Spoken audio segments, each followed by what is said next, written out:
Good morning everyone. I'm Harpit and this video session we are going to discuss our third point, that is Voice of Rain, written by Walt Whitman. Here he has used personification, means here to show the human elements in non-living things. Here he is saying the voice of the rain and he is using the human element voice to the rain, so it's a personification. This is the first para. And who art thou, said I to the soft falling shower, which, strange to tell, give me an answer as here translated. So here the poet is saying he's describing here a mystical experience.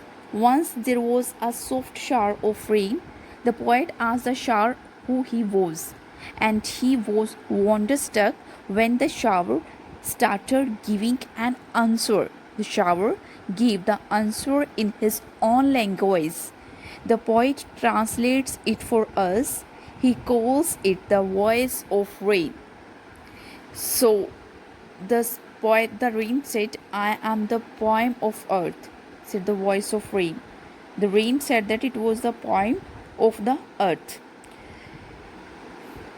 External I rise, impalpable, out of the land and the bottomless sea, upward to heaven, whence vagely formed, altogether changed and yet the same.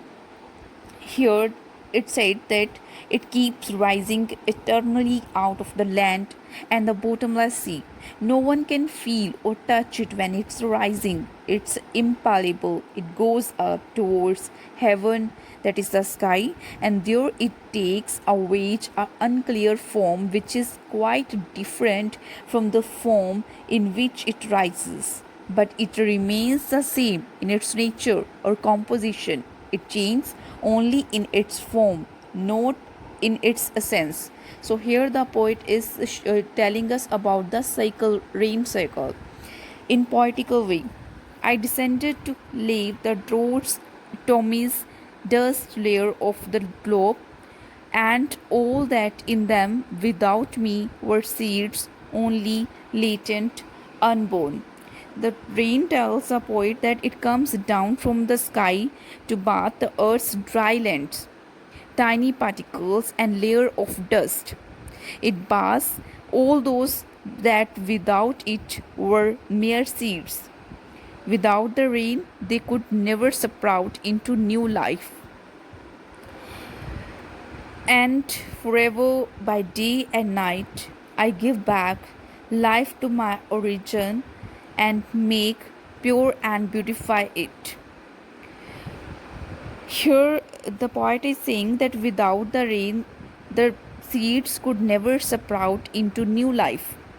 They would have remained unborn. The rain says that it keeps giving back life forever to earth from which it's born. It keeps making the earth pure and beautiful.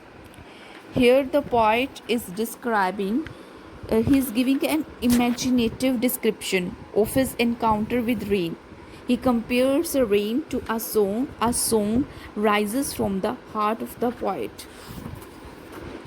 For song, issuing from its birthplace after fulfillment, wandering, racked or unracked, duly with love returns.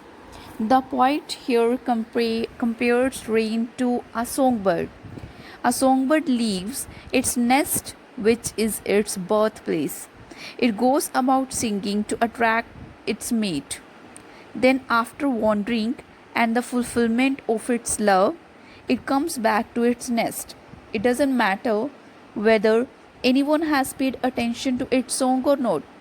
It comes back satisfied to its nest. Similarly, the rain comes back to its birthplace, satisfied and happy.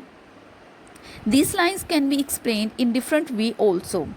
The poet compares the rain to a song. A song rises from the heart of a poet.